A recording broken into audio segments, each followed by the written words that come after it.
Hey guys, welcome back to our channel circuit clarity.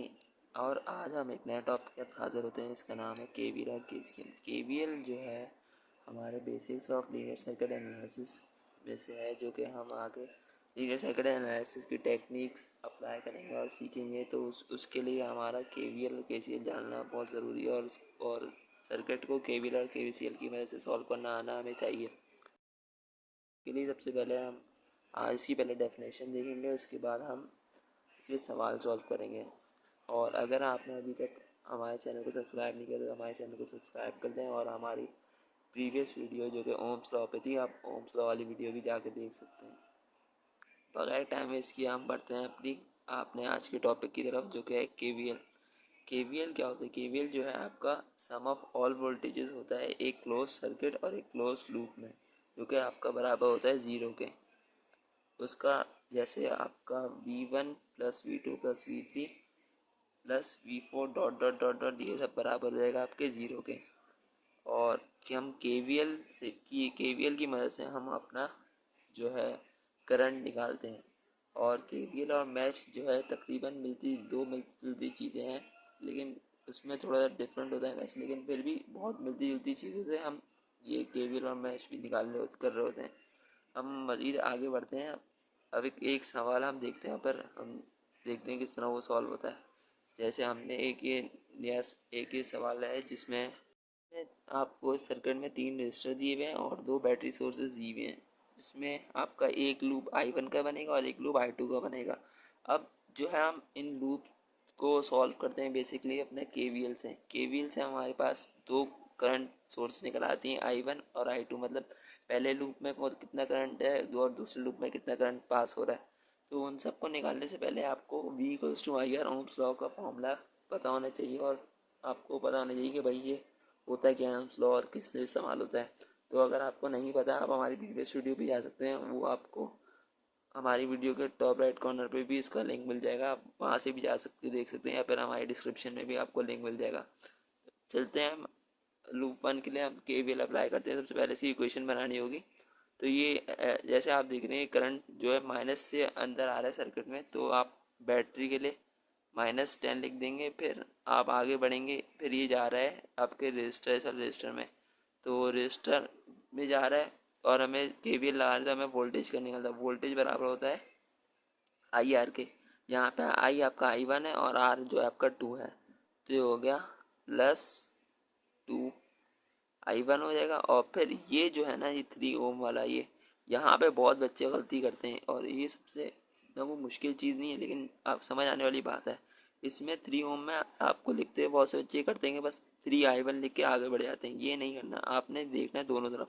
तो इसमें ये लिखने के लिए आप सबसे पहले आसान काम ये है कि आप 3 लिख दें और ब्रैकेट बना लें। फिर आपने देखना है कि इसके अंदर कौन सा नीचे से आ रहा है, कौन सा करंट नीचे से आ रहा है, कौन सा करंट ऊपर से आ रहा है। जो करंट नीचे से आ रहा है वो आप माइनस में लिखेंगे, और जो ऊपर से आ रहा है तो आप वो प्लस में लिखेंगे। यानी I1 यहाँ पे ऊपर से आ रहा है, तो आप I1 माइनस I2 लिख दें, और जो है आपकी इक्वेशन बन गई। अब आपने इसको सिंपली सॉल्व कर लेना है। -10 प्लस 2I1 और इसको मल्टीप्लाई करा दिए तो +3I1 माइनस आपका 3I2 इक्वल्स टू 0। इसको और मज़ीद सिंप्लीफाई कर लेते हैं, तो ये 2 + 3 आपका 5I1 minus 3I2 equals to -10 को उधर भेजेंगे तो पॉजिटिव हो जाएगा +10। ये हो गई आपकी इक्वेशन 1। अब हम अपने लूप नंबर 2 के लिए काम करेंगे। तो लूप नंबर 2 में हम सबसे पहले देखेंगे कि हमारे से फिर 3 ओम जो है I1 और I2 के लूप के लिए कॉमन है, तो I2 में हम ये करेंगे कि सबसे पहले तो हमने यहाँ पे 3 लिख देना है। 3 के बाद जो है हम, क्योंकि इस बार I2 का लूप है, तो हम I2 उसमें पहले लिखेंगे। I2 माइनस I1 हो जाएगा इसमें, तो I2 माइनस I1 हो जाएगा प्लस। फिर हम सिंपल 7, फिर ये करंट जा रहा है 7 ओम में, 7 ओम में जा रहा है तो 7I2 हो जाएगा।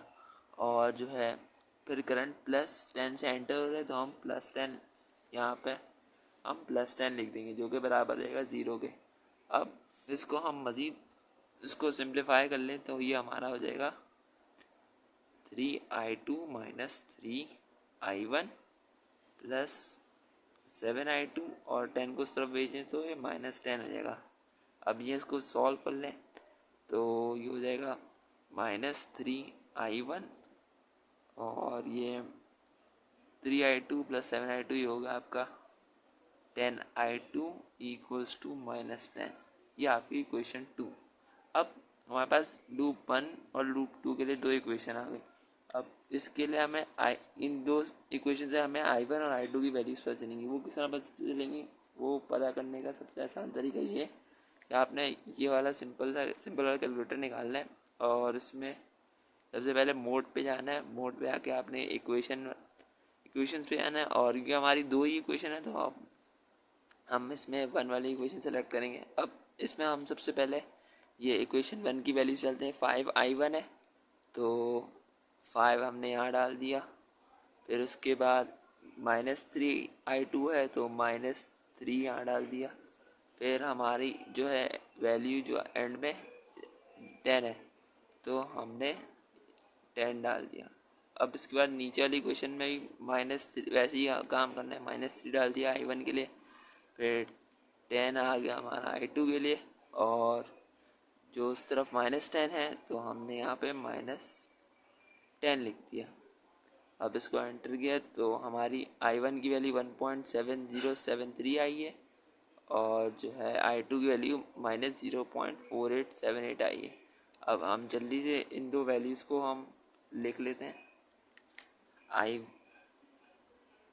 i1 हमारे पास आ गई 1.7073 एम्पेयर।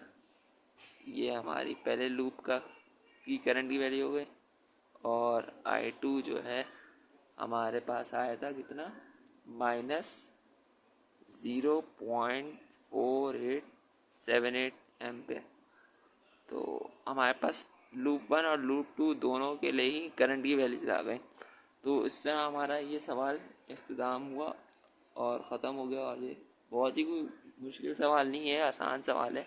अगर आपको टेक्निक समझ आए तो कोई भी सवाल इतना मुश्किल नहीं होता। बेसिकली आपको ये इक्वेशन बनाने आनी चाहिए, इनिशियल इक्वेशन खास के, जो कि हमने ये वाली और ये वाली। और उसमें सबसे ज़्यादा चैलेंजिंग पार्ट होता है वो इन सवालों में, वो ये होता है ये पार्ट सॉल्व करना है। इसमें जो है बहुत गलती हो जाती है। आप सब सही कर लोगे लेकिन इसमें एक साइन की गलती से पूरा आपका काम ख़राब हो जाता है और आपका सवाल खराब अच्छा वाला सही जो है जिसमें पूरे नंबर आ जाए उसमें आपकी गलती होने की वजह से सवाल आपका ज़ाया हो जाता है। अगर आपको हमारी आज की वीडियो अच्छी लगी हो तो आप लाइक शेयर सब्सक्राइब करना मत भूलिएगा। और जो है आपको कोई भी मसला हो, जैसे कोई सवाल पूछना हो, वो हमारे कमेंट बॉक्स में ज़रूर लिखिएगा ताकि हमें पता चल सके और हम आपको उसमें हेल्प कर सकें। चलिए आज के लिए इतना ही, मिलते हैं हम आपके साथ अपनी नेक्स्ट वीडियो में। अल्लाह हाफ़िज़।